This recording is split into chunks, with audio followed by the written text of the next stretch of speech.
Avec un jour d'avance, on vous propose cette semaine le 186e épisode des Technos. Ouais, c'est le 186e. Je vérifiais, mais c'est juste.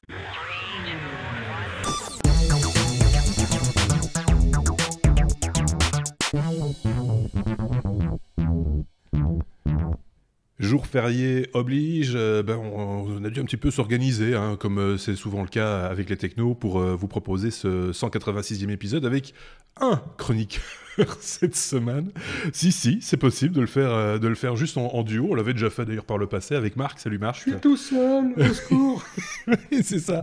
Voilà, c'est la paire de Marc dans voilà. L'équipe pour passer en revue la manière dont Marc justement a vu l'actualité technologique de cette semaine, tel que j'ai pu l'observer également par ailleurs. Donc ça va être un épisode un petit peu plus court sans doute, quoique nous sommes quand même de grands bavards, il faut quand même le préciser. On est capable de faire plus d'une heure à deux. Je pense que c'est ça, il n'y a aucun souci avec ça. Ouais, on va pas relever le challenge. Non, on va pas relever le challenge, d'autant plus que on va vous proposer dans la foulée un bonus concernant Apple, mais ça, on va y revenir d'ici quelques instants si vous le voulez bien. Bah oui, voilà, la lettre A comme Apple. Bonus à venir. En 2 minutes, Marc, tu as suivi l'Apple Event de ce 30 octobre. Alors, activité professionnelle oblige, je n'ai pas été capable de la suivre en direct, mais je l'ai suivi de bout en bout. Disons, j'ai pris connaissance de la plus grande partie des news le soir même. Voilà, on y reviendra. De toute façon, je peux comprendre qu'on ne serait pas tout seul. On a un petit camarade qui vient parler de ça avec nous. Normalement, si les choses se goupillent bien, parce que le camarade en question, il est en Italie pour l'instant. Donc, vous voyez, les technos, c'est vraiment un podcast européen, c'est magnifique. Ouais. Voilà, sinon, on va garder le meilleur pour le bonus. Voilà. Mais bon, donc Apple a présenté principalement trois trucs. Un nouveau MacBook Air, qu'il est joli, qu'il est tout beau. Un nouveau Mac Mini, qu'il est encore plus joli, qu'il est encore plus beau. Et 2 nouveaux iPads Pro, qui sont encore plus grands, plus beaux, plus jolis et tout. Et tout ça est encore horriblement plus cher. Voilà, c'est ce qu'on peut résumer, c'est la manière de résumer. C'est la version courte qu'on vous fait. C'est la version pack, voilà. Okay. Donc si vous voulez nous entendre parler, parce qu'on nous a fait de temps en temps ce reproche, vous parlez trop d'Apple, alors qu'on n'en parle pas si souvent que ça d'Apple, en général, c'est à la suite d'un événement comme celui-là, d'une présentation de produit qu'on en parle. Sinon on en parle très très peu en fait. Donc comme on nous a fait le commentaire la dernière fois où vous avez trop parlé d'Apple, on a décidé de le mettre dans le canot bonus. Donc voilà. Si vous n'avez pas envie d'entendre parler Apple, vous ne l'écoutez pas. Si vous avez envie, vous l'écoutez, mais vous ne serez peut-être pas content de ce que vous allez entendre. Mais ça, c'est un autre débat, évidemment. Ça, on assume. Oui. Allez, on commence notre abécédaire classique avec la lettre A, bien sûr, mais A comme art. On va parler d'art créé par Terminator. Oui, en fait, j'aurais pu mettre A comme Artificial Intelligence. On va parler d'un truc qui est assez... Alors, celui-là, j'ai quand même hésité 2 minutes quand j'ai fait l'abécédaire. J'ai quand même hésité 2 minutes à le mettre dans le oui mais non, parce que c'était un peu n'importe quoi. Ouais. Mais bon, après, en creusant, effectivement, on se rend compte que c'est intéressant. Vous connaissez certainement Christie's. Christie's, c'est une galerie d'art et un bureau de vente d'art aux enchères, notamment à New York, très connu, où il y a des collections magnifiques qui passent régulièrement et qui partent à des prix encore plus magnifiques. Ici, lors d'une vente aux enchères qui s'est déroulée dernièrement, il y a un portrait un portrait peint d'un monsieur qui s'appelle, je ne sais même plus comment, en fait, le portrait de Edmond Bellamy, que vous voyez normalement sur l'écran si vous nous suivez en vidcast. Ce portrait n'a rien de spécial picturalement parlant. Non. Enfin, si, on va y revenir quand même. Ce portrait, en fait, fait partie d'une collection, une collection où sont reprises tous les membres de la famille Bellamy. Donc, il y a Monsieur Bellamy, Madame Bellamy, les enfants, les cousines, les petits frères, etc. Il y a 11 personnes en tout. Et ce portrait, qui était originellement estimé entre 7 et 10 000 $, a été adjugé à 432 500 $. Wow. Voilà, c'est une belle plus-value. Ouais. C'est une belle plus-value, surtout que, et c'est là que ça rejoint, parce qu'à ce stade-ci, vous êtes probablement en train de vous demander si vous n'avez pas ripé sur votre souris et vous n'êtes pas passé sur un podcast d'art. Non, je vous rassure, c'est bien techno. Mais là où ça devient intéressant, c'est que ce portrait, et les 10 autres donc, ont en fait été commis par un collectif parisien qui s'appelle Obvious. Mhm. Et les personnes qui sont derrière ce collectif, hein, les personnes qui sont à la tête de ce collectif, qui s'appellent Gauthier Vernier, Pierre Fautrel et Hugo Cassel-Dupré, ont créé un algorithme Mhm. qui est capable d'analyser le style pictural d'une série d'œuvres qu'on lui fournit. Pour ce cas-ci, en fait, ils ont donné plus de 15 000 portraits peints entre le XIVe et le XXe siècle de tous les courants picturaux, de tous les courants artistiques possibles et imaginables, à manger à cette intelligence artificielle, donc à cet algorithme. Ouais. Et suite à cela, l'algorithme, l'intelligence artificielle a peint réellement, enfin pas avec son petit pinceau, mais avec ses petits pixels, Ouais. il a peint 11 tableaux, 11 portraits d'une famille imaginaire, la famille Bellamy. Et c'est le portrait de Edmond Bellamy qui a été ici adjugé à, on le répète, 432 500 $. Alors la question qui se pose directement derrière est de savoir si d'un point de vue purement philosophique, l'intelligence artificielle en arrive à pouvoir imiter la créativité humaine. Il y a là un pas que je me garderai quand même de franchir. Disons Ouais. que ce n'est pas de la créativité, ça reste encore du calcul. Mhm. Quelque part, derrière des algorithmes, il y a des équations, il y a des méthodologies, il y a des processus, il y a toute une logique informatique qui effectivement peut partir sur une certaine frange d'improvisation, mais l'improvisation n'est jamais qu'une forme d'entropie, c'est-à-dire une forme de hasard, Mhm. qui elle-même peut être qualifiée de matière mathématique. Euh, Toujours est-il que c'est un secteur qui commence à devenir assez intéressant, parce qu'on se rappelle qu'il n'y a pas tellement longtemps, une intelligence artificielle qui s'appelait Vincent avait appris à peindre des gribouillis. Oui. Donc on lui fournissait un petit gribouillis, n'importe quoi, et il remplissait et restructurait ce gribouillis pour en faire une œuvre à la manière de Picasso. D'accord. Voilà. Et Ok. dans la même veine, Mhm. il y avait également Google, si je me trompe, qui a quelque temps avait développé un petit logiciel, un petit utilitaire de style DeepMind, qui Mhm. permettait, sur base d'une photo qu'on lui fournissait, une photo d'une personne, de dire de quel portrait célèbre ou Ah pas oui, oui. célèbre Ouais. il était le plus apparenté. Et On en donc, avait par parlé exemple, vous d'ailleurs. vous retrouviez votre sosie ou votre quasi-sosie Ouais. dans une peinture de Gauguin, de Manet, etc. Voilà, C'est c'était assez, amusant. Xavier avait présenté ce sujet il y a quelques Ouais. semaines maintenant, et alors il avait essayé, c'était vraiment n'importe quoi. Voilà, le Oui, résultat n'était pas probant, quoi. d'accord. Voilà, ça dépend aussi de la photo Non, qu'on propose. C'est- oui. Sans doute. Ici, j'ai l'impression, alors l'œuvre entre guillemets, la valeur qu'elle atteint, c'est plus parce que c'est sans doute la première œuvre entre guillemets créée par une intelligence artificielle. C'est peut-être l'aspect symbolique de la première fois, le premier geste qui a pris de la valeur plus que l'œuvre en elle-même, non? Alors, je me demande quand même dans quelle mesure il n'y a pas une partie de l'influence purement picturale et artistique qui a joué dans la sélection de l'œuvre, Ouais, aussi. dans la mesure où il y a quand même un total de 11 tableaux qui ont été peints, Mhm. enfin créés, et que c'est celui-là en particulier qui a été choisi. Ouais. Donc, c'est que il a été jugé par les experts de Christie's et par les personnes qui ont enchéri pour atteindre cette somme, qui dépasse quand même quasi 40 fois la mise de départ, Ouais. enfin l'estimation de base. C'est qu'il a été jugé comme étant picturalement, graphiquement, esthétiquement, artistiquement supérieur aux autres. Ouais. Ouais. Donc il y a quand même une interprétation, un jugement de Ouais, oui, c'est valeur ça. Ouais, un qui a tri, été quoi. porté au-delà de la simple matérialisation d'une Ouais. intelligence artificielle Ouais. d'un ensemble d'algorithmes. Parce que quand on le regarde, et après on passe à autre chose, hein, parce qu'on va pas tourner autour du tableau pendant 107 ans non plus. Ah, on a dit qu'on allait tenir 1 heure et demie. C'est pas faux. Mais on a l'impression plus que c'est la somme de quelque chose. Tu vois ce que je veux dire? Dedans, on peut voir, Mais moi, il y a plusieurs lectures, il y a plusieurs choses à voir dedans. On comprend pas très bien le visage, exactement, etc.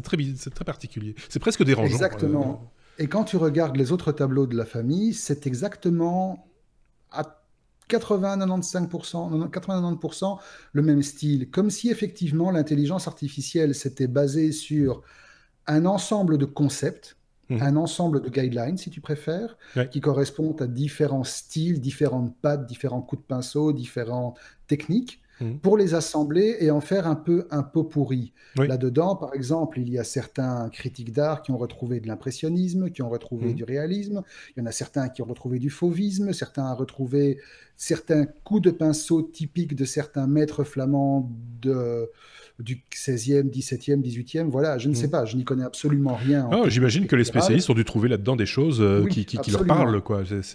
Voilà, absolument. c'est quand même un résultat, quoi. Et quand tu regardes l'œuvre pendant un certain temps, ça rappelle également ces premières expérimentations de création picturale avec DeepMind, où tu avais des images de cauchemars, Mhm. avec des yeux partout, des Oui. trucs qui étaient, voilà, ils essayaient de reconstruire des images, photos d'un chien, d'une fleur, etc. Et tu te retrouvais, pardon, en plein cauchemar kafkaïen, un truc à, voilà, à Ouais. afficher. Ben voilà, ce soir, les gosses passent à Halloween, on va afficher ça dehors, ça ne va J'allais plus le jamais dire. venir. C'est vraiment ça. Ouais. Et tu retrouves un petit peu de ce concept derrière en, voilà, en toile de fond. Ouais. Mais Le- c'est intéressant. en ce 31 novembre, oui, il faut voir comment on le Voilà. regarde. En Oui, ce 30 effectivement Oui, parce aussi. que pour l'intelligence artificielle, est-ce qu'il y a un haut et un bas? On ne sait pas. Mais en ce 31 octobre, veille de 1er novembre, nous, on n'est pas très Halloween, hein, Marc, il faut bien le reconnaître. D'ailleurs, s'il y a un gamin qui vient se présenter à la porte maintenant, il va souffrir. Parce que, Non, voilà. pas Mais, forcément. Ben, le truc à faire pour ce soir, en fait, si tu as un gamin qui vient, c'est il va te sortir le truc classique, hein, des bonbons ou un sort. Eh ben, tu le regardes et tu lui dis, un un sort, sort. vas-y, je t'attends. Oui, c'est ça. Et je lui montre le portrait. Et là, il a peur pour toute la Ah, nuit. traumatisé. B, comme Brozouf, le mot préféré de Marc. Souvent, quand il s'agit de parler de pépettes, d'argent, hein, Ouais. on parle de Brozouf avec Marc. On parle de Qualcomm qui aimerait qu'Apple paye ses factures.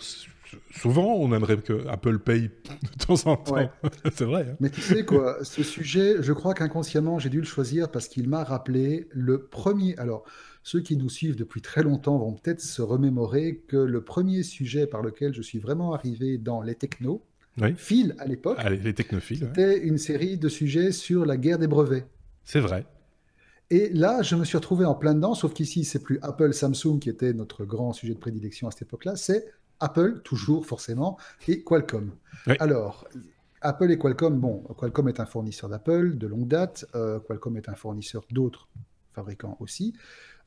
Toujours est-il que c'est plus forcément l'entente cordiale ou le grand amour, comme ça l'a été à l'époque entre Mhm. Apple et Samsung, qui continuaient à faire du business ensemble, mais qui se déchiraient devant les tribunaux. Alors ici, il y a des affaires qui traînent depuis des années, des violations de brevets, des violations de licences, des pratiques commerciales illégales ou illicites, enfin bon, tout ce que les avocats peuvent imaginer de part et d'autre pour se balancer à la tête, pour essayer de convaincre le juge de leur accorder le bénéfice du doute ou de leur faire gagner l'affaire ou Mhm. de racler de leurs petits doigts crochus les fonds de tiroir de leurs clients. Bon, toujours est-il qu'ici, on est arrivé apparemment à un truc, à un stade qui est celui des couteaux tirés, c'est-à-dire la prochaine déclaration, ce sera probablement l'arme atomique, un truc du style. Euh, Apple a jusqu'à ici donc farouchement nié toutes les accusations de Qualcomm en rebalançant de la confiture sur la tête de son adversaire, en lui disant que, enfin, en prétendant que en fait, à la base, que Qualcomm utilise un modèle commercial qui oblige ses clients à payer non seulement les brevets que Qualcomm a déposés et possède, donc à Mhm. payer l'utilisation des brevets, mais en plus à payer des frais sur chaque appareil qui embarque la technologie. Et D'accord. donc, Apple, qui n'est pas le seul, a été en justice pour faire casser cette obligation de double paiement. Parce qu'il Mhm. faut savoir que vu les volumes d'appareils qui sont fabriqués par Apple et par les autres sociétés qui utilisent Qualcomm comme fournisseur, Mhm. ces doubles paiements peuvent conduire rapidement à des sommes colossales et donc à un manque à gagner certain. Ouais. Alors jusqu'à ce que la justice se prononce sur l'affaire, ça va prendre un certain temps. Hein. On sait que la justice n'est pas forcément toujours rapide dans ce genre de truc. Qualcomm s'est dit, bon, ben, puisque eux font joujou, il n'y a pas de raison que moi je m'amuse pas un peu. Et donc, ils sont venus avec des preuves. Mhm. qui doivent encore être examinés par le tribunal. Comme quoi, ben voilà, sur base de ce fameux accord qu'Apple a signé en toute connaissance de cause, Apple doit des royalties Mhm. sur tout ce que Qualcomm fournit comme technologie à Apple. Oui. Et les royalties se montent quand même aujourd'hui à la bagatelle de 7 milliards de dollars. Voilà, donc quand on sait que Apple a dû sortir il n'y a pas longtemps une provision pour le montant des impôts impayés en Irlande via Oui. l'allemande qu'ils ont subi, voilà. Là il y a matière à se dire que s'ils doivent sortir ça, ça va quand même leur faire mal, même s'ils ont un trésor de guerre qui est colossal, ça fait jamais plaisir. Donc du coup, qu'est-ce qu'ils ont fait? Ben, ils ont ressorti encore un truc, ça c'était la cerise sur le gâteau, en disant mais nous, on n'est pas d'accord, on proteste parce qu'on a la preuve que Qualcomm utilise nos secrets pour les vendre à Intel. C'est ça. Ouais, C'est- pourquoi pas. Mhm. La fois prochaine, je ne sais pas ce qu'ils vont sortir. Je sais pas, ils vont en sortir une accusation de harcèlement sexuel au plus haut niveau, un truc du style. Voilà, à partir du moment où ça commence vraiment à partir en bac à sable, ça rappelle voilà la bonne vieille époque de la guéguerre entre Apple et Samsung, Oui. mais ça montre surtout que des années après, ce genre de pratique continue à rester la norme. Mhm. Et ça, c'est un petit peu dommage. Enfin, je trouve ça toujours incroyable, les montants. Hein.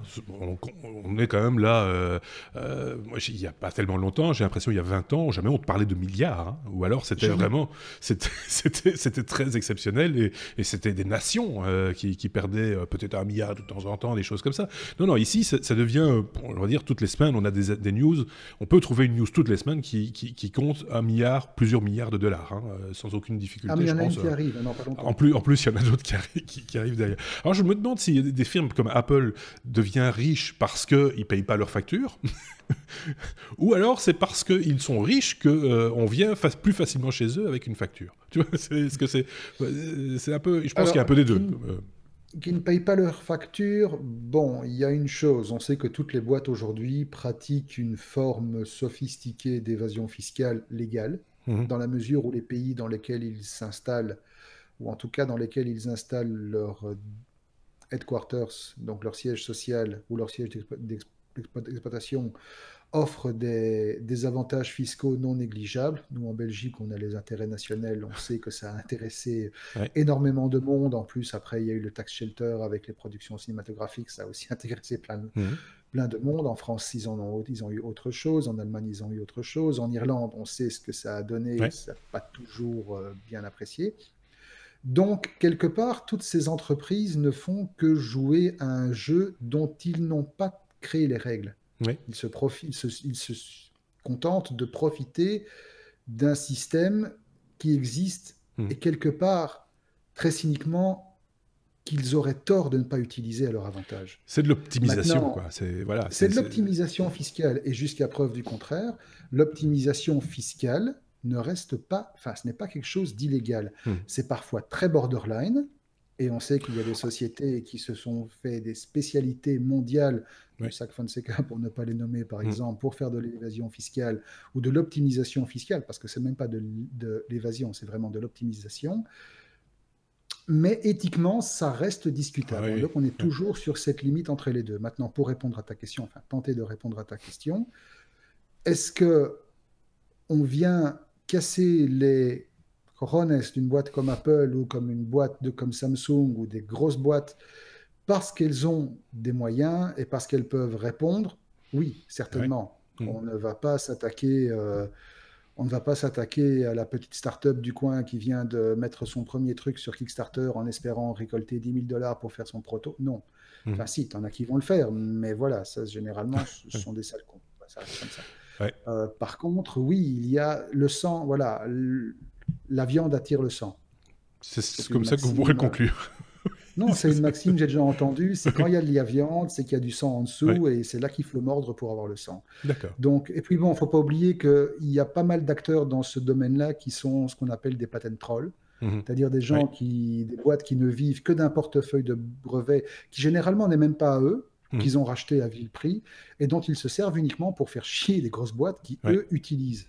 Et à coup de procès, récupérer de l'argent Et à coup de et procès, exactement. Apple en a déjà fait les frais, d'ailleurs. tout à fait. Tous, hein, je pense, ils en ont Oui, déjà fait les frais à différents niveaux, quoi. absolument. Ouais, ouais, ouais. Non, non, c'est pas un doublon. Il y a 2 fois Brousouf dans la conduite cette semaine. Donc encore des pépettes, encore des sous-sous. On va parler de Facebook qui est mis à l'amende pour l'affaire Cambridge Analytica. Je vais y arriver. Oui, alors ici, ce n'est pas le fait que Facebook ait été mis à l'amende que j'ai voulu soulever, parce que bon, ça finalement, voilà, comme toujours, tu fais le malin, tu essayes de passer outre, ou tu fais pas assez attention, et à cause de ton inattention, ou de ton incompétence, ou de ton impéritie, bah, ça part en couille. Donc, Qui fait le malin tombe dans le ravin. Déjà. voilà, effectivement, j'allais le dire, donc c'est tout à fait ça. Non, ce que j'ai voulu mettre en exergue ici sur cette petite news, c'est un chiffre. Encore. Alors, c'est pas le montant de l'annonce, c'est pas le montant de l'amende, parce qu'on va y revenir bientôt, Ouais. c'est ce que représente l'amende. Oui, c'est ça. L'amende en question représente 0,001% du revenu de Facebook. En fait, Facebook a été condamné par le Royaume-Uni pour son imprévoyance et le fait que le scandale Cambridge Analytica a fait fuiter les coordonnées privées et a permis à des boîtes d'utiliser ces données de manière totalement illégale de plusieurs milliers ou de centaines de milliers ou de millions de Britanniques.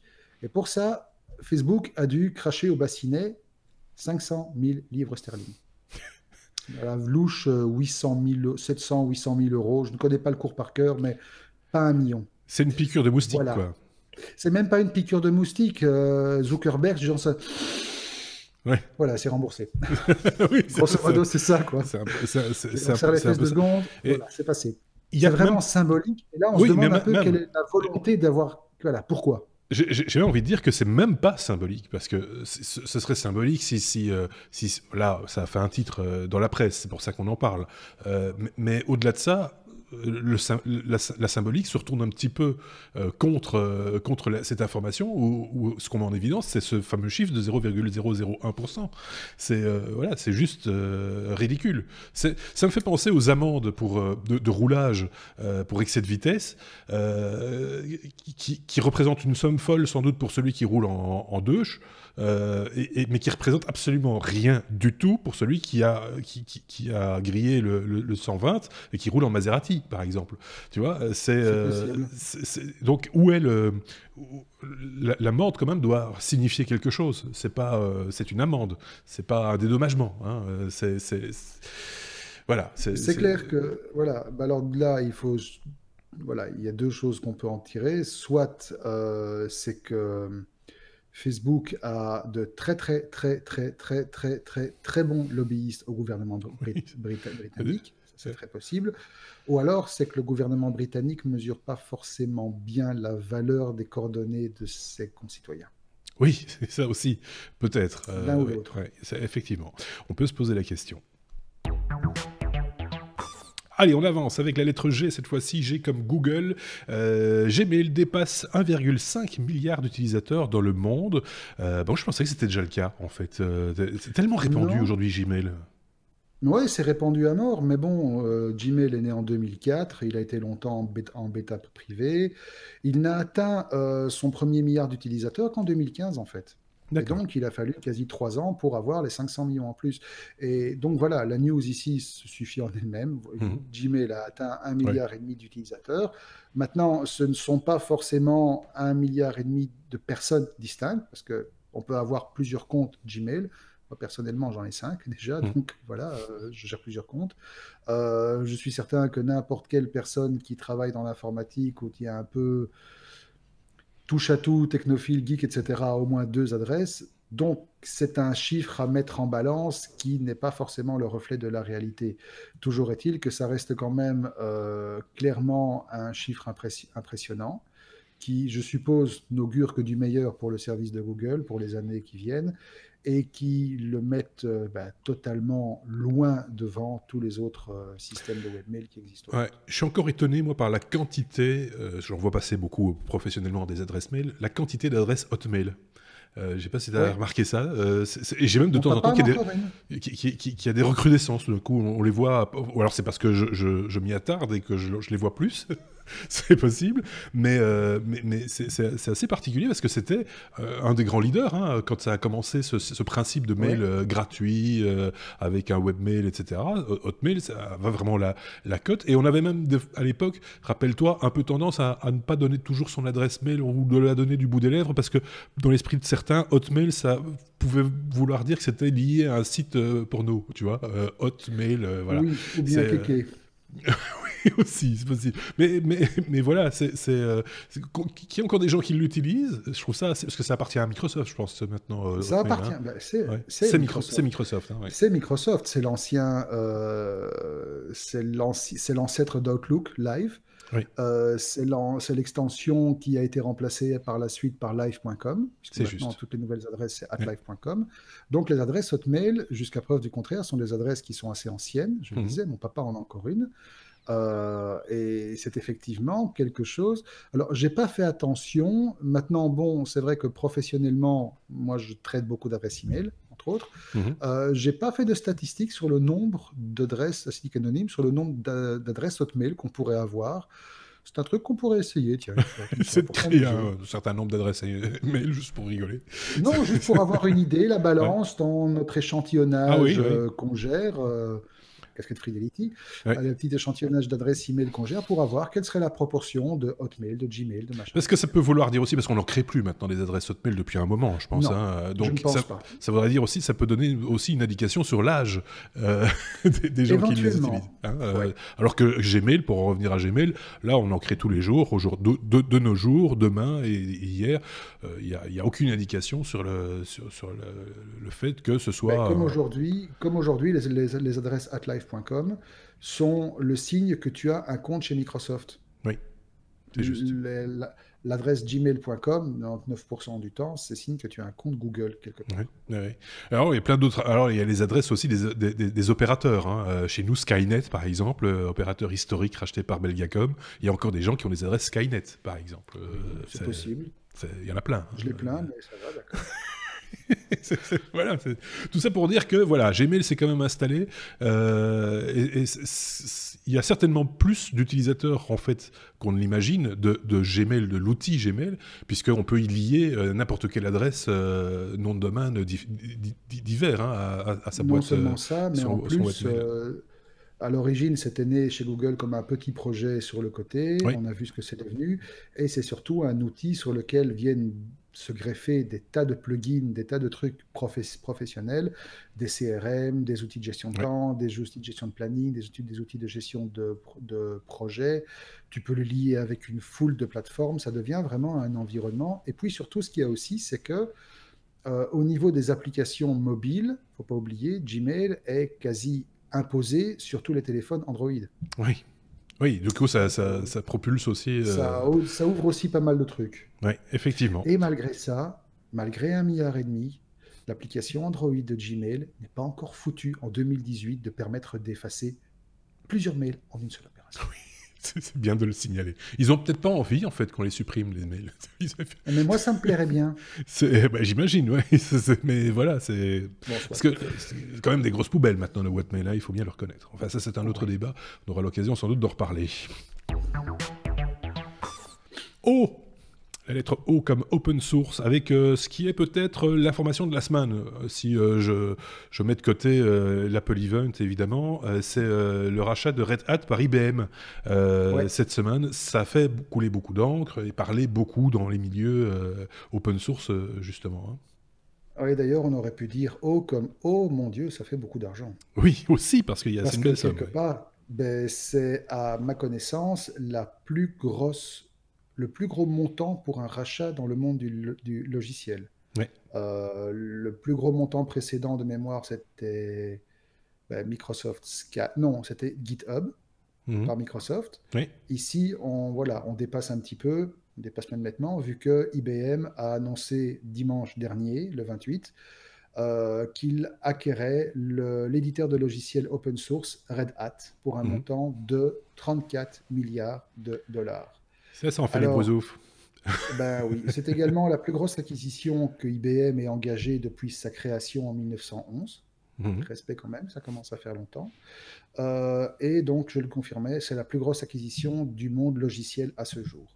Alors, Red Hat ne va peut-être pas dire grand-chose au grand public.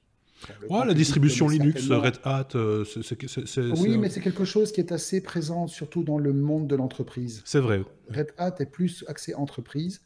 Euh, Côté grand public, quand on parle de Linux, les gens ont plus en tête un Ubuntu, quelque chose de ce Oui, style-là, quelque chose aujourd'hui, qui est ouais, plus ouais, ouais. positionné end-user. Mhm. Red Hat, effectivement, ben non seulement effectivement, voilà, distribue la distribution, enfin distribue la version Linux pour entreprise Red Hat, qui est Mhm. vraiment très bien implantée dans ce secteur-là. Elle est également, pas co-auteur, mais sponsor d'une autre distribution qui est très utilisée, que nous utilisons d'ailleurs nous chez Fidelity, c'est Fedora. Mhm. Sébastien, notre collègue Sébastien, est un inconditionnel de Fedora depuis très longtemps. Et donc, Red Hat n'est pas. Alors, il ne faudrait pas essayer de le restreindre qu'à une distribution Linux.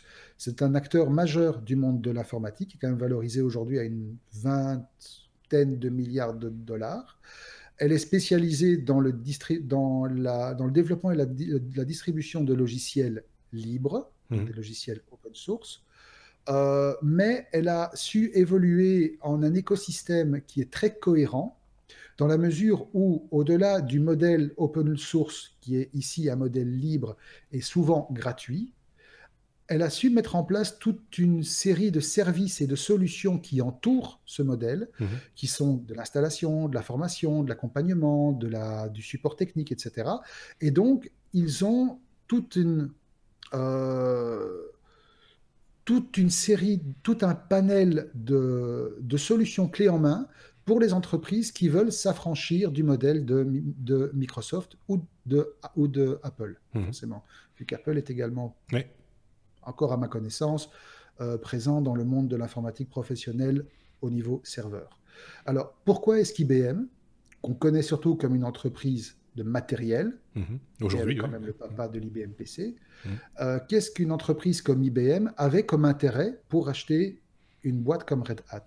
Alors effectivement, ben, IBM a commencé à faire un shift dans les années 2000 pour s'éloigner de son image de société monolithique qui était le papa de l'IBM PC, des grosses armoires avec les bandes magnétiques, etc., pour s'orienter vers un modèle logiciel taillé pour les entreprises. Et donc, ils ont commencé à travailler sur l'intelligence artificielle, ils ont commencé à travailler sur le cloud, ils Mhm. ont commencé à travailler sur toute une série de services personnalisés pour les entreprises qui traitent les flux d'informations. On sait par exemple qu'ils ont développé une plateforme d'intelligence artificielle qui s'appelle Watson, Oui.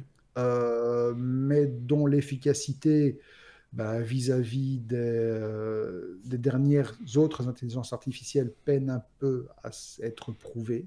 Mhm. Ils sont un peu en Communique deçà. moins aussi, hein, ces derniers temps.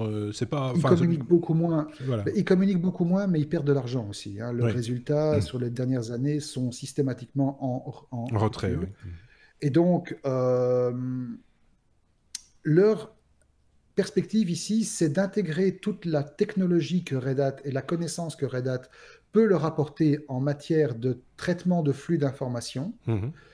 pour développer ce qu'ils présentent comme un cloud hybride, D'accord. c'est-à-dire un cloud qui va intégrer non seulement les données, Mhm. mais également tout ce qui tourne autour de ces données. Mhm. Les algorithmes, les traitements, les flux, la transmission, la sécurisation, le cryptage, voilà, tout ce qui peut tourner autour d'une masse de données déterminée, que ce soit du big data ou du small data, ils vont être capables de le mettre en place.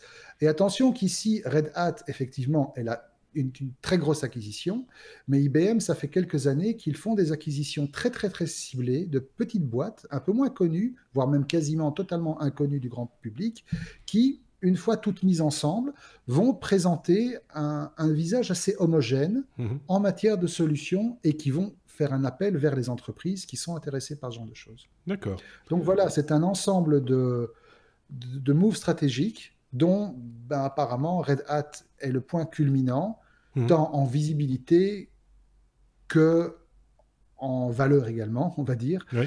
et qui finalement va permettre aussi à IBM de se repositionner vis-à-vis d'un Microsoft qui a investi également massivement dans l'open source avec le rachat de GitHub. D'accord. Alors, petite question de néophyte, très honnêtement. Tout ce dont tu parles là me fait un peu penser aux solutions Amazon, S3, etc. Amazon est l'autre concurrent direct que Oui, IBM va devenir. Enfin, voilà, Amazon S3 est l'autre gros concurrent vers lequel IBM va se positionner c'est ça. pour réussir à se garantir une petite part du gâteau. Parce que bon, ils reviennent de loin aussi. Oui, parce que là, il y a l'aspect data, il y a l'aspect service, il y a l'aspect Ouais. traitement, algorithme, etc., qui existe et qui a sa réputation. J'étais presque tenté de dire, tiens, est-ce qu'Amazon pourrait pas devenir un jour client d'IBM ou inversement. Enfin, voilà, on est dans des univers, dans mon esprit, hein, mais de nouveau, c'est une question de néophyte, tellement proche, sur des secteurs tellement, oui, proches, qu'on a du mal à s'imaginer qu'il y a la place pour autant d'acteurs. Ben justement, alors il y a un analyste, je ne sais plus sur quel site j'ai lu ça, mais il y a un analyste qui disait que un des prochains déplacements stratégiques possibles dans ce genre de progression, ben ça pourrait être Amazon qui rachète IBM. Ah oui. En tout cas, peut-être Ça. pas tout IBM, Ouais, ouais. mais toute la partie Big Data. D'accord, ok. Ce qui sera un peu idiot parce qu'alors ça voudrait dire que IBM serait vidé de ce qui lui reste encore de sa substance. Ouais. Mais ce serait un truc possible. Il restera les brevets. Tu pourras faire des news sur les brevets IBM. Restera les brevets. C'est vrai qu'avec IBM, ils ont un Il y portfolio en a de un paquet. brevets assez Ouais. Il y sympathique. a des choses à dire aussi à ce Ouais, sujet-là. C'est passionnant hein, comme truc. Ça, c'est des évolutions lentes évidemment. Hein. C'est pas tout ouais. ne va pas se bousculer Mais, demain quoi. mais Mais ici, voilà, en ce qui est quand l'occurrence, même, ce rachat, ça a pointé du doigt quoi. Hein. J'ai vu tout le monde. c'est à pointer du doigt. Et alors, c'est surtout symptomatique dans le sens où il traduit un changement profond des mentalités Oui. chez les grands acteurs, parce qu'on se rappelle quand même qu'en 2001, le PDG de Microsoft à l'époque avait qualifié le monde de l'open source en général et Linux en particulier de cancer qui s'attaque à la créativité. Oui, c'est ça. Et là, maintenant, Voilà, c'est un petit peu le contraire, presque. Enfin, voilà. voilà, la roue tourne, comme on dit. Hein. On va La continuer. retourne n'en finit pas de tourner, oui. Non, effectivement, c'est le cas. Oula, P. P comme panique. Du côté de chez OnePlus, qui s'est précipité pour présenter leur nouveau modèle, apparemment. Oui, et en fait, c'est un. Alors, panique, j'aurais pu mettre prétexte aussi, mais comme Aussi, oui. prétexte, Oui. mais finalement, on ne sait pas très bien. Toujours est-il que, eh bien, hier après-midi, donc Apple présentait sa keynote avec l'arrivée des nouveaux modèles dont on va parler plus en détail dans le bonus. Mais à l'origine, le 30, et au même endroit, donc aussi New York, OnePlus était censé présenter son nouveau flagship, le 6T. On ne va pas revenir sur le téléphone en lui-même. Si un jour on l'a entre les mains, on vous fera un retour Ouais. d'expérience comme d'habitude. Mais ce n'est pas le propos de cette news. En fait, ce qui s'est passé, c'est que, alors, on ne sait pas s'ils ont eu peur ou s'ils ont profité de l'occasion, ils ont voulu saisir la balle au bond pour avoir une visibilité accrue. Toujours est-il qu'alors qu'ils avaient prévu la date du 30 comme Apple, mais bien à l'avance, ils ont finalement décidé de faire marche arrière et ils ont présenté le 6T un jour avant, toujours à New York. Et là où c'est encore plus intelligent, c'est que ils s'étaient engagés à rembourser les personnes, parce qu'évidemment, événement de cette taille-là, c'était avec entrée payante, etc. Mhm. Donc, ils s'étaient engagés à rembourser les coûts de toutes les personnes qui ne pouvaient pas assister à la conférence, mais également, si j'ai bien cru comprendre, de rembourser les frais annexes, donc par exemple les gens qui seraient venus, qui auraient dû loger sur place, C'est ça. etc., ou qui auraient dû annuler leur hôtel ou leur vol, etc., ben voilà, ils prenaient ça à leur charge. Donc, petit coup de com bien sympathique. Alors, au vu des premiers retours dans la presse, ben, le 6T semble être, ben, encore une fois, un coup de maître de la part de la marque. C'est-à-dire qu'il semble en remonter à absolument tout ce qui se trouve sur le marché du très haut de gamme pour l'instant. Mhm. Donc, que ce soit chez Huawei, que ce soit chez Samsung, que ce soit voilà, n'importe où ailleurs, il en remonte clairement partout. Mhm. Euh, voilà, si on arrive à mettre la main dessus, on vous le dit, on vous fera un petit retour. Mais de nouveau, OnePlus a cette habitude de faire parler d'eux par un marketing qui est un peu décalé. Oui, On se rappelle des systèmes de présélection et de files d'attente des parrainage, premiers etc. modèles et de parrainage où il fallait parfois attendre de longs mois avant de pouvoir mettre la main sur son précieux. Les derniers modèles bénéficient d'un circuit de distribution qui est beaucoup plus optimisé et donc on le trouve très rapidement à des prix qui défient toute concurrence chez les distributeurs chinois, style Ouais, Tmart, style Geekbench, etc. Pardon, Geek Stuff, pas ouais. Geekbench. Et encore une fois, voilà, cette approche marketing ici, elle me fait penser qu'en fait, ils ont bien joué leur coup. Ils ont profité d'une situation Oui. qui leur a donné une visibilité et ils ont bien géré le truc. Typiquement, on n'en aurait pas parlé. C'est vrai que dans l'absolu, ils présentent un nouveau modèle. La presse en aurait parlé comme d'une présentation banale d'un nouveau modèle, sans mousse, sans rien. Ici, ils se retrouvent avec un petit problème de date quand même. Hein. Voilà, Ouais. ça se prépare pas comme ça du jour au lendemain. Par contre, Non. ils ont une faculté de rebond et de récupération à leur avantage de la situation, parce que du coup, ils font de la presse sur cet aspect-là aussi. Donc, Ouais, absolument. c'est plutôt malin, et c'est vrai qu'ils ont toujours été un petit peu en décalage, comme tu disais, en termes de marketing. Il faut le reconnaître, du côté des technos, en tout cas certains d'entre nous, on a une petite affection quand même pour cette marque OnePlus, Ouais. hein, depuis le One. En fait, donc voilà. Donc, on garde toujours un œil attendri, on va dire, sur sur cette marque. Et quand on en a un qui nous tombe dans la main, on n'hésite pas à essayer de un petit peu voir ce qu'il a dans le moteur, parce que même si on sait tous, hein, que ces appareils, ils se valent un peu tous maintenant, hein, il faut être très clair, les fonctionnalités sont les mêmes, etc. Malgré tout, il y a une curiosité, ça excite un petit peu la curiosité. Ouais, tout à fait. Voilà. Et tiens, V. Dur. V comme voiture. On parle de Tesla qui se rapproche un peu plus de la conduite autonome. Des bénéfices aussi, hein, soit dit en passant. Il y a eu des chiffres dernièrement qui ont confirmé qu'Elon Musk n'était pas complètement gaga, si je puis dire. Non, non, effectivement, pour la première fois en 2 ans, Tesla est rentable. Oui. Champagne, tout ça. Combien de temps, La ça on ne sait fameuse pas. blague, la fameuse blague de Elon Musk à moitié torché à Oui, la vodka avec son wok, c'était voilà. vraiment une blague. Donc, effectivement, la boîte fait du bénéfice. Ils ont quand même fait un bénéfice net de 270 millions d'euros. Pour un premier truc, c'est pas mal. Évidemment, qui profitent principalement des ventes de la Model 3, vu le paquet qu'ils ont mis derrière Oui. pour que ça fonctionne. Ça aurait été vraiment mauvais que ça ne marche pas. Mais maintenant, bon, l'actualité de Tesla est assez chahutée parce que toujours au niveau de la Model 3, ils ont récemment, sur 3 semaines, ils ont changé 4 fois le prix. Le prix est monté, descendu, redescendu, remonté, remonté, redescendu, et puis à même prix, ils ont changé la configuration, etc. Donc du coup, les anciens acheteurs râlent un peu parce qu'ils voient que les nouveaux acheteurs ont la même chose qu'eux, mais avec une valeur de $5 000 de plus en matériel. Et voilà, c'est un peu le boxon pour l'instant, mais les choses bougent.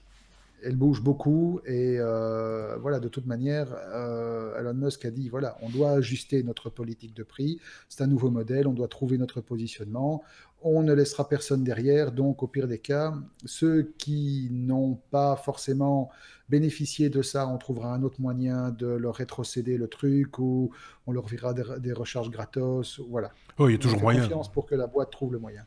Par contre, ce qui est un peu moins drôle, c'est que Tesla est également sous le coup d'une enquête du FBI. Mhm. Ça fait un peu moins glop, parce qu'en fait, la boîte aurait communiqué des mauvaises informations aux investisseurs en leur mentant sur ses capacités réelles de production. D'accord. Pourquoi? On ne le sait pas encore. L'enquête ne l'a pas encore dit. C'est une série d'informations qui avait été transmise début 2017 avant en fait que le modèle 3 ne soit officialisé. Mhm. Enfin, il avait déjà été présenté, mais il n'avait Oui. pas été, la production n'avait pas encore été mise en route. Et voilà, donc le nombre de voitures qui avaient été prévues en production était supérieur à ce qui était possible à ce moment-là. D'accord. Et voilà, apparemment, le FBI s'intéresse à la chose. Elle n'a pas encore fait intervenir le gendarme de la bourse américaine. Mhm. Je crois qu'Elon Musk en est encore en train de payer ses 20 millions de dollars Oui. d'amende qui lui ont valu sa place à la présidence de la boîte. Mais bon, malgré tout ça, donc la boîte est bénéficiaire, chapeau, champagne. Le FBI, bon, ben, on verra ce que ça donne. Il y a beaucoup d'investigations parfois ou d'enquêtes qui se font sans que ça débouche vraiment sur quelque chose de concret. Oui, c'est pas Ça parce qu'il y a une prendra enquête un qu'il y a... certain temps. voilà. Voilà, exactement. La présomption d'innocence existe partout. Ouais. Mais par contre, l'actualité propre à Tesla est marquée surtout par la sortie d'une nouvelle version de son logiciel de bord, la version 9, qui va implémenter, en tout cas aux États-Unis dans un premier temps, dans le reste du monde on l'espère plus tard, une fonction qui s'appelle Navigate on Autopilot et qui en fait approche un peu plus de la conduite autonome telle qu'on l'idéalise, c'est-à-dire, ben, tu rentres mort torché dans ta bagnole à 3 heures du matin, tu dis « maison ». Voilà, grosso modo, c'est ça. Non, je caricature. Ça, c'est ce que moi j'attends un petit peu, mais bon. Je caricature, je disais. Non, en fait, ce qui se passe, c'est que on savait déjà les Tesla sont capables de rouler quasi toutes seules sur autoroute, sans qu'il soit nécessaire de toucher le volant. La voiture demande de le faire régulièrement parce que c'est une mesure de sécurité pour s'assurer que le conducteur reste attentif. Mais malgré ça, la dernière version du logiciel permet de s'affranchir du stress lié aux longues distances, notamment en allant positionner automatiquement le véhicule sur les bonnes voies, sur les bonnes bandes de circulation. La seule intervention demandée à l'utilisateur, au conducteur à cet endroit-ci, étant d'activer la molette du clignotant. C'est tout. Par la suite, une version à venir va même s'affranchir de ça.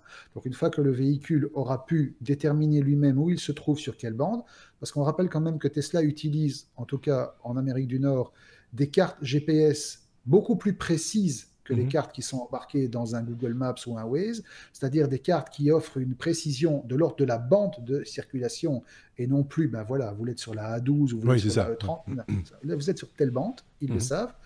Et donc, ça permet vraiment de positionner le véhicule à l'avance de manière à suivre un itinéraire le plus safe possible et de préparer la sortie des bretelles, etc.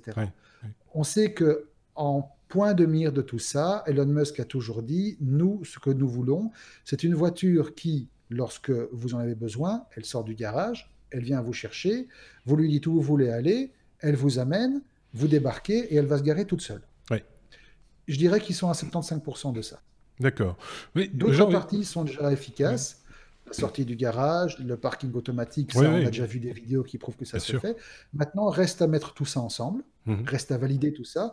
Bon, pour arriver à ça, il faut quand même dire que Tesla a compilé l'expérience de 1,5 milliard kilomètres sur route, pour que les machines crunch et crunch et crunch et crunch et arrivent à exprimer la substantifique moelle de tout ça. Quand est-ce que ça va arriver chez nous? Je ne sais pas. Je ne sais pas. Parce que Martin, si tu nous lis, si tu nous écoutes encore, notre copain qui nous avait fait l'amitié de nous accompagner pour notre hors-série sur une Tesla, Martin, si tu le sais, tu peux toujours nous dire, parce que ça nous intéresse quand même. J'ai 2 commentaires quand même, Marc. Moi, c'est le discours sur l'autopilote qui est un petit peu dérangeant. C'est que quand il y a un souci avec l'autopilote, on revient à chaque fois en disant « Oui, mais c'est pas vraiment un pilote automatique, c'est une assistance à la conduite ». Ça, c'est le premier remarque. Et donc là, on va quand même vers l'autopilote. C'est dans tous les titres. Voilà, ils en ont parlé, ils ont dit autopilote. J'ai pas rêvé. Ça, c'est un premier point. Et le second point, et là, je rejoins un autre de nos chroniqueurs, Benoît, qui avait évoqué ça un jour dans un épisode il y a bien longtemps, qui avait dit « Le jour où la voiture sera tout à fait autonome, je serai d'accord de monter dedans à condition qu'il n'y ait pas de pédalier, qu'il n'y ait pas de volant. » Parce que dès le moment où il y a des pédales et des volants, il y a le facteur humain qui peut encore intervenir quelque part, et c'est pas vraiment une voiture autonome à ce moment-là. C'est une voiture qui se conduit d'elle-même, mais sur laquelle l'humain peut encore prendre la main et donc faire des erreurs. Alors, sur la... Chacun a sa Je façon l'ai de voir les mouché. choses. Non, non, non, non, non, non, non, non, non, pas du tout. Je prends le temps de réfléchir. Chacun a sa manière de voir les choses. À partir du moment où un véhicule est capable de t'amener d'un point A à un point B, qu'il ait des pédales et un volant ou pas, s'il est capable de le faire sans que tu touches aucun contrôle de la voiture, Il n'y a pas de il peut raison être d'avoir des pédales. considéré comme autonome. Oui, mais il n'y a plus de raison d'avoir un volant et des pédales. Alors, Parce que moi, Oui, vas-y. je vais prendre le chose dans un, je vais prendre la chose dans un autre angle. Euh, je suis régulièrement amené à faire des longues distances. Mhm. Enfin, longues distances à l'échelle de notre petit pays. Mais je suis régulièrement amené à faire de la route. Tu fais de la route, Et ouais. c'est clair que quand je dois conduire pour faire des longues distances, ça m'emmerde. Mhm. Ça m'emmerde et j'attends qu'une seule chose, effectivement, c'est Ah oui, je suis pouvoir d'accord. m'offrir une voiture qui sera capable, une fois que je suis monté sur autoroute, je lâche le volant, je peux faire autre chose. À la rigueur, je prends mon laptop, je commence à travailler. Voilà, ça, c'est mon rêve. Par contre, à côté de ça, j'aime conduire. J'aime avoir une bagnole Ah, entre les mains, j'aime avoir un volant, j'aime avoir des pédales, j'aime jouer avec une voiture. ouais. J'aime m'amuser. Et ça, effectivement, c'est quelque chose qui me que j'ai besoin de pouvoir garder. Mhm. Et donc, dans ce sens-là, avoir une voiture qui fait l'un et qui fait l'autre, Ouais. c'est Oui, normal. je comprends, mais c'est parce qu'on a une période charnière, je pense. C'est l'aspect, oui, c'est l'aspect ludique de la conduite. C'est une chose. On le finit par le perdre, hein, je peux te le dire. Le côté ludique de la conduite, à un moment donné, ça s'estompe. Ça, c'est un premier point, mais je le comprends. Mais c'est parce qu'on est une période charnière et que peut-être que demain, quand je dis demain, c'est dans 5-10 ans, cet aspect ludique, ben, on le développera peut-être sur Gran Turismo, sur sa console de jeu, et plus sur la route. Parce que sur la route, ben, ce sera l'endroit des véhicules qui se parlent entre eux, qui ne s'accidentent pas, qui arrive devant ta porte pour venir te chercher. C'est l'aspect aussi de ne plus être propriétaire de son véhicule, mais de ne plus avoir que des véhicules partagés. Une espèce de grande logistique de transport qui peut être du transport individuel, mais qui est automatisé, quoi. Il n'y a pas d'autre mot. Oui, Voilà. Ça, c'est l'étape mais ça, c'est ultime. Hein. quelque chose C'est qui dans arrive. très Oui, longtemps. Je ne serai plus là, mais oui, voilà. mais ça arrive déjà. Si tu regardes ce qui se passe à Los Angeles avec Google et ses taxis, si Oui. tu regardes ce qui se passe avec Amazon et ses camions de livraison, Sans ça, aller c'est déjà jusque-là, aujourd'hui. il y a une Mais ça, société c'est déjà française. aujourd'hui, Oui, ça. il y a une société française qui a des espèces de minibus qui font des navettes. Alors pas très vite, pas tranquillou le bilou, mais on en a eu à Bruxelles pendant l'été d'ailleurs qui ont fait des navettes comme ça de manière tout à fait automatique entre deux points de la ville. Voilà, c'est vers ça qu'on va. Oui, Et donc du coup oui, les j'en suis tout à pédales, fait le conscient. volant, Mais c'est plus ça, une prise de bon, risque qu'autre chose, quoi. Tu vois, c'est à terme. Hein, disons que comme pour tout, il y a une relativisation à faire, et cette relativisation, elle va passer par un constat qui, hélas, va choquer beaucoup de monde, comme toujours. C'est que, tu vois très bien où je veux en venir, hein. Ah oui, oui. À grand Moi, pouvoir, oui. grande responsabilité. À grand pouvoir, grande responsabilité. Euh, le gars, allez, désolé, mais je vais être cash, hein. On en parlait avant. Je vais être cash, tant pis. Le gars qui a 32 QI, tu lui mets pas une voiture comme ça entre les mains. Mais Ou lui, non. franchement, tu t'assures que la voiture, elle a ni volant, ni pédale, ni rien. Oui, mais oui. Mais le type qui a 32 QI, tu lui mets pas une voiture autonome entre les mains, parce que sinon, le gars, effectivement, il fait ce que les premiers possesseurs de Tesla ont fait, il roupille au volant. Voilà, c'est ça. Alors que ce genre de comportement déforce totalement l'intérêt de la Complètement. technologie. Et deuxièmement, Ouais. ce genre de comportement déforce également toutes les législations qui doivent se mettre en place. Il ne faut pas Bien oublier sûr. qu'aujourd'hui, on est dans un Mais flou là, juridique complet et ça ne fait que renforcer la on est d'accord. difficulté pour les gouvernements et les États de pouvoir mettre en place une réglementation adaptée à ce genre de Mhm. choses. Le plus facile finalement Ouais. dans tout ça, restant encore j'ai presque envie de dire, la difficulté pour les intelligences artificielles d'appréhender le point éthique en cas Mhm. d'accident Oui, c'est ça. inévitable Ouais. qu'il faut aller écraser, quoi. Mais une fois de plus, là, tu es encore dans la transition, je pense.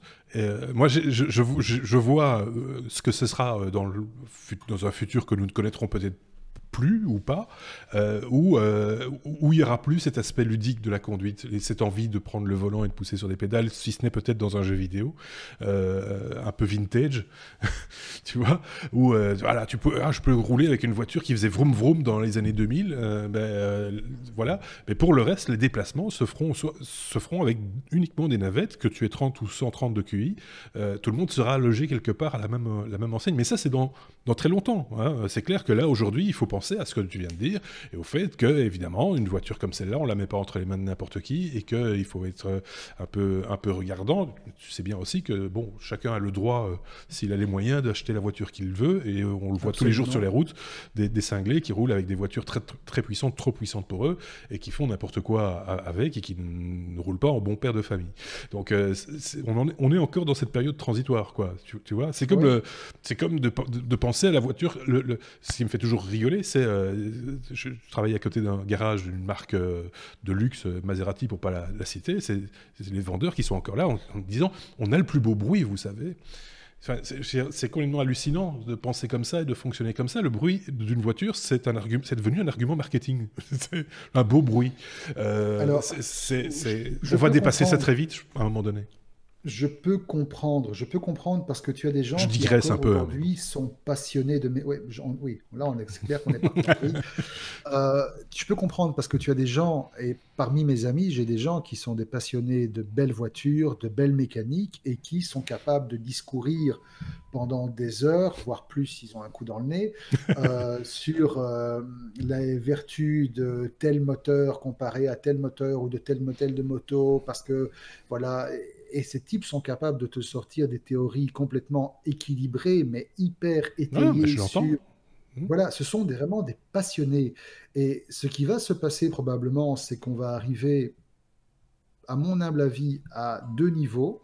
Tu vas avoir l'intelligence artificielle et la conduite autonome qui, dans les 10 ans, vont débarquer, en tout cas, autonome de niveau 3, niveau 4. C'est-à-dire la bagnole qui te prend dans le... Voilà, aujourd'hui, la bagnole qui te prend dans l'autoroute, qui te garde entre les deux voies, qui garde sa vitesse et sa distance avec la voiture qui te précède, on trouve ça quasi sur toutes les voitures aujourd'hui. C'est un truc qui est devenu un truc standard. À partir d'un certain niveau. À partir d'un certain niveau, à partir d'une Golf. Bon, une Golf, ça reste cher, d'accord, mais à partir d'une Golf, tu trouves ça. Et nul doute que, voilà, ce sont toujours des technologies qui commencent dans le très haut de gamme. Oui, bien sûr. Début, et puis qui percolent après. Voilà. Bien sûr. Au début, BM et Audi avaient dit non, hors de question, ce sera sur la X5, la plus haut de gamme, la plus chère, ou sur la Audi A8, la plus haute. Voilà. Maintenant, ça commence à arriver à la Q3, ça commence à arriver sur la classe A, etc. Donc, ça devient vraiment quelque chose de grand public, et ça va le devenir de plus en plus.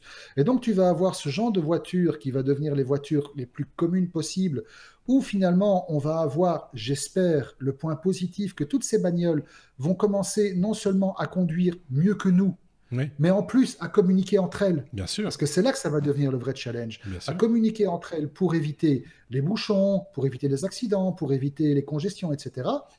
Et puis à côté de ça, tu vas garder ceux qui ont vraiment besoin d'avoir, comme tu dis, ce beau bruit pour qui un moteur, c'est une âme. Ces gens qui sont capables de passer un week-end entier à philosopher sur le bien fondé d'un joint de culasse, et ces gens-là vont avoir besoin parce qu'ils vont être malheureux comme les pierres sinon. J'ai un pote, je pense à lui notamment maintenant, il me dit, chaque fois qu'on en parle, il me dit, mais les bagnoles aujourd'hui, elles n'ont plus aucune âme. Non, ça fait un moment qu'elles n'ont plus d'âme, les voitures d'aujourd'hui. Oui, pour avoir roulé avec beaucoup d'ancêtres, je peux en parler. Les voitures n'ont plus d'âme. Ce sont juste des gros ordinateurs sur roues et rien d'autre. Bien sûr, mais l'autre souci qu'il va y avoir pour les collectionneurs de vieilles voitures, d'ancêtres, etc., les vrais passionnés, c'est qu'il ne faut pas plus pouvoir rouler avec pour de simples questions écologiques aussi. C'est-à-dire qu'à un moment donné, les villes vont se fermer à ce genre de véhicules. On l'a vu à une époque. Moi, j'ai connu ça où on devait mettre de l'additif dans les réservoirs d'essence parce que l'essence sans plomb, ces voitures-là, les vieilles, je parle des voitures des années 60-50, ne pouvaient pas rouler avec de l'essence sans plomb. Le moteur n'était pas prévu pour ça. Il fallait rajouter un additif dans l'essence pour les faire rouler.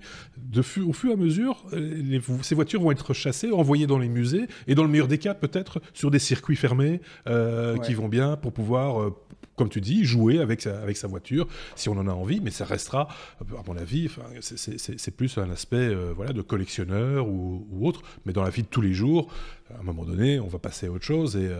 Moi, j'attends de mes voeux, quelque part, que les gens autour de la table, autour d'un pot, discuteront peut-être plus du bruit du moteur ou de la puissance de sa voiture, etc., mais dira « Ah, moi j'en ai une, elle fait 0 particules fines. » Tu vois, où les arguments glisseront vers des choses un peu plus, un peu plus dans l'air du temps, c'est le cas de le dire. Ouais.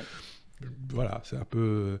Alors, on a bien digressé, là, sur le coup. Là, on vient de se taper le prix Nobel de la digression, et grâce à le fait d'être parti en live totalement, on va le faire notre heure.